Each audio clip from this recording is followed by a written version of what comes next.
9번째로 이 초막절기는 열방을 위한 절기입니다. 그리고 최후의 심판을 예표합니다.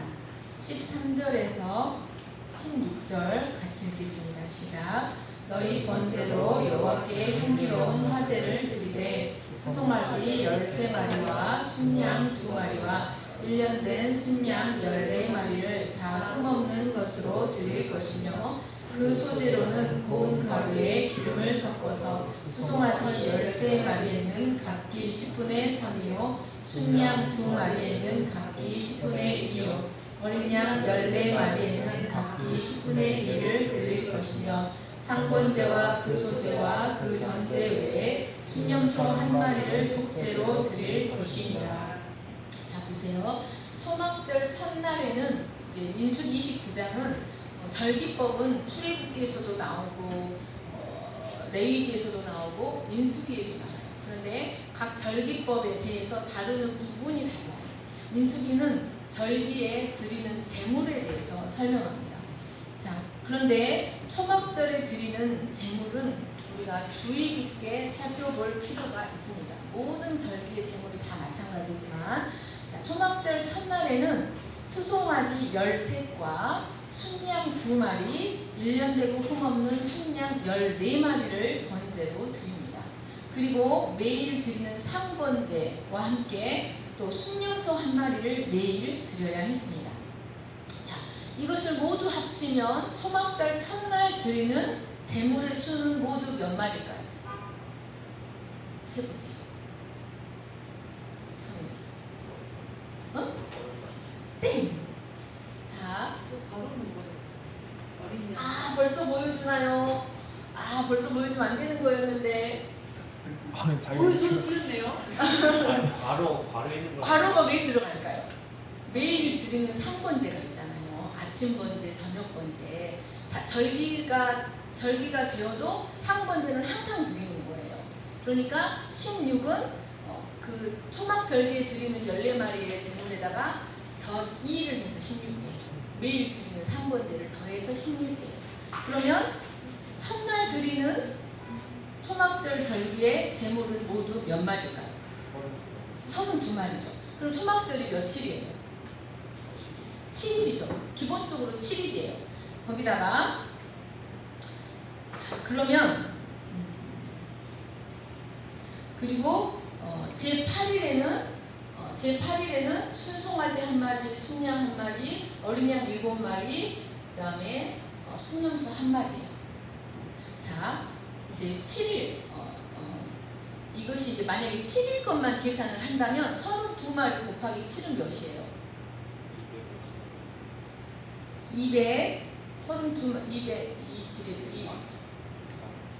32마리 곱하기 7을 해보세요. 37, 21, 224가 돼야 되죠. 그런데 총 215마리예요.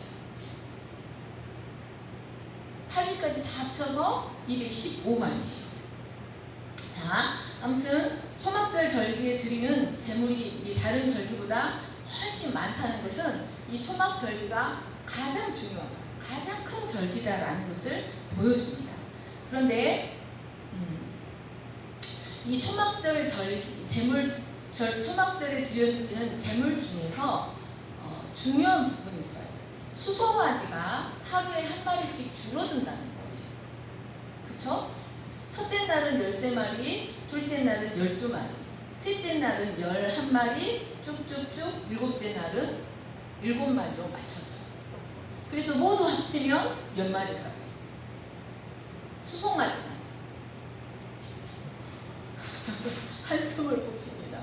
모두 합치면 수송아지 몇 마리일까요? 누가 제일 빠를까요? 41마리? 땡. 70마리. 네, 70마리. 모두 합치면 70마리. 네.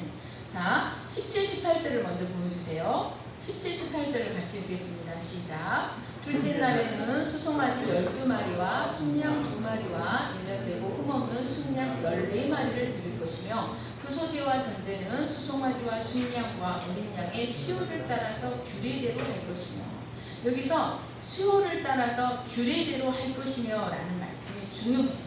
이 말씀은 하나님께서 지시하신 그대로 드려야 한다 사람이 복잡하다고 해서 그걸 바꾸거나 할 수 없고 그 제물들의 숫자를 하루하루 헤아려서 하나님이 말씀하신 그대로 드려야 한다 이런 뜻입니다.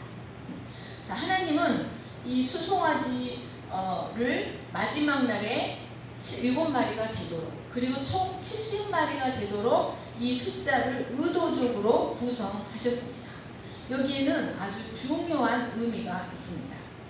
자, 이스라엘 초막절 기간 동안 매일 번제를 드려야 했던 이유는 이것은 이스라엘 백성들은 초막절 기간 동안 초막에 거하면서도 성전에서는 매일 번제가 드려져야 했습니다. 이것은 비록 이 땅의 생활이 광야 생활과 같이 외적인 환경이 안정되어 있지 않고 어렵다 할지라도 그것을 부실 삼아서 하나님께 헌신하는 것을 소홀히 해서는 안 된다는 의미가 들어있습니다. 그러니까 비록 광야 생활이라 할지라도 이 땅의 광야를 지나가는 동안이라 할지라도 어떤 상황에서도 매일 하나님을 사랑하고 하나님께 헌신해야 한다는 것을 의미합니다. 그러니까 하나님의 거룩한 백성이 된 영적 이스라엘 성도는 이 땅의 장막에 거하는 동안 장차 사단으로부터 완전히 해방되고 죄악으로부터 완전히 해방되어 죄와 눈물이 없는 하나님 나라에 들어갈 것을 소망하며 매일 하나님께 헌신하는 삶, 매일 하나님께 예배하는 삶을 살아야 한다는 것을 가르쳐주고 있습니다. 두 번째로 제7일에 7마리의 숫자가 맞춰진 것은 여러분 수송아지의 제물이 점점 줄어들고 있고 7일에 7마리에 맞춰집니다. 이것은 마침내 더 이상의 제물이 필요 없는 완전한 제물 대신 그리스도가 올 것이다. 율법이 점점 감소하고 복음이 완전히 계시될 것을 예표하고 있습니다. 이해가 되십니까? 제7일에 7마리의 숫자가 맞춰진 것은 장차 더 이상의 제물이 필요 없는 완전한 제물 대신 그리스도께서 오실 것이다. 즉 제물이 점점 줄어들어 더 이상의 제물이 필요하지 않게 될 그때가 올 것이다 라는 것을 암시하고 있는 것입니다. 그러니까 율법의 점진적인 퇴보와 복음의 점진적인 계시를 계시하고 있습니다. 세 번째로 이러한 초막절의 번제는 이 초막절의 제사가 전 인류의 속죄를 위해 준비된 것임을 가르쳐주고 있습니다. 이 초막절의 번제는 전 인류의 속죄를 위해 준비된 번제라는 사실을 가르쳐줍니다. 왜냐하면 70이라는 숫자가 나오는 성경이 있습니다. 그것이 바로 창세기 10장입니다. 창세기 10장에는 70민족이 나옵니다. 이것은 곧 열방을 의미합니다. 그런데 7은 완전을 상징하고 10은 충족을 의미하는데 70마리의 제물은 열방을 위해 완전히 충족된 제물을 상징하고 있는 것입니다. 열방을 위해 완전히 충족되는 제물을 상징합니다. 그러므로 초막절은 장차 모든 열방을 회개시켜서 하나님께 돌아오게 하실 것이라는 하나님의 비전이 들어있는 절기인 것입니다. 그러니까 모든 열방을 회개시키고자 하는 하나님의 비전, 하나님의 사랑이 깃들어 있는 절기였던 것입니다.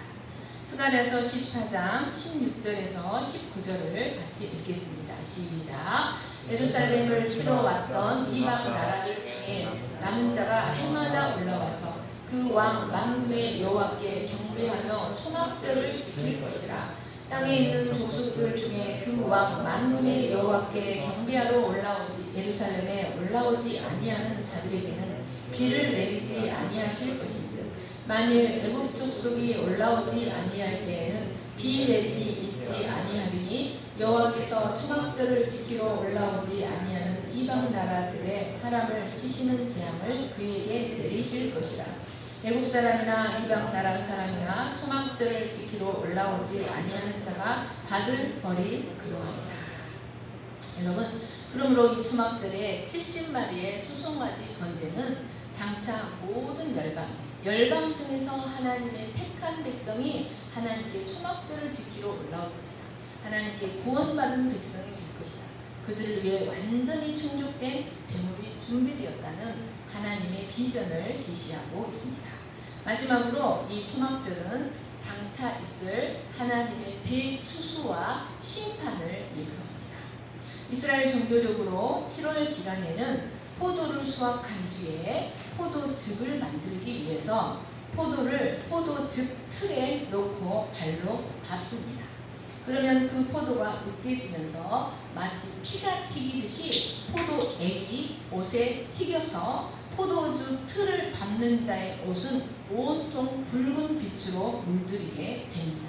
여러분, 하나님은 장차 있을 심판을 이 포도즙 틀에 비유하셨습니다. 빛난 주석 같은 그리스도의 발이 장차 회개하지 않는 사람들과 원수 마귀 사탄을 밟으실 것이라는 것입니다. 자, 계시록 14장 17절에서 20절입니다. 시작. 또 내가 보니 흰 구름이 있고 구름 위에 인자와 같은 이가 앉으셨는데 그 머리에는 금 면류관이 있고 그 손에는 예리한 낫을 가졌더라. 또 다른 천사가 성전으로부터 나와 구름 위에 앉은 이를 향하여 큰 음성으로 외쳐 이르되 당신의 낫을 휘둘러 거두소서. 땅의 곡식이 다 익어 거둘 때가 이르렀음이니이다 하니 구름 위에 앉으신 이가 낫을 땅에 휘두르매 땅의 곡식이 거두어지니라. 또 다른 천사가 하늘에 있는 성전에서 나오는데 역시 예리한 낫을 가졌더라. 또 불을 다스리는 다른 천사가 제단으로부터 나와 예리한 낫 가진 자를 향하여 큰 음성으로 불러 이르되 내 예리한 낫을 휘둘러 땅의 포도송이를 거두라. 그 포도가 익었느니라 하더라. 천사가 낫을 땅에 휘둘러 땅의 포도를 거두어 하나님의 진노의 큰 포도주 틀에 던짐에 성 밖에서 그 틀이 밟히니 틀에서 피가 나서 말 굴레까지 닿고 1600 스타디온에 퍼졌더라. 그의 입에서 이 한 검이 나오니 그것으로 만국을 치겠고 친히 저희를 철장으로 다스리며 또 친히 하나님 곧 전능하신 이의 맹렬한 진노의 포도주 틀을 밟겠고. 여러분, 하나님은 마지막 때의 두 가지의 추수를 어떻게 비유하십니까? 여러분, 구원받은 성도를 위한 추수를 곡식 추수에 비유하세요. 곡식 추수는 이제 창고에다 드리는 거예요. 그리고 악인들의 추수, 심판을 위한 추수를 포도즙 틀에 밟는 것에 비유하십니다. 그래서 이 초막절은 장차 있을 대추수, 대심판. 그래서 성도는 장막 생활을 끝내고 영원한 하나님 나라에 들어가고, 믿지 않는 자는 하나님의 진노의 포도주 틀에 밟히는 것처럼 하나님의 영원한 심판으로 들어갈 것을 계시하고 있습니다. 마쳤습니다.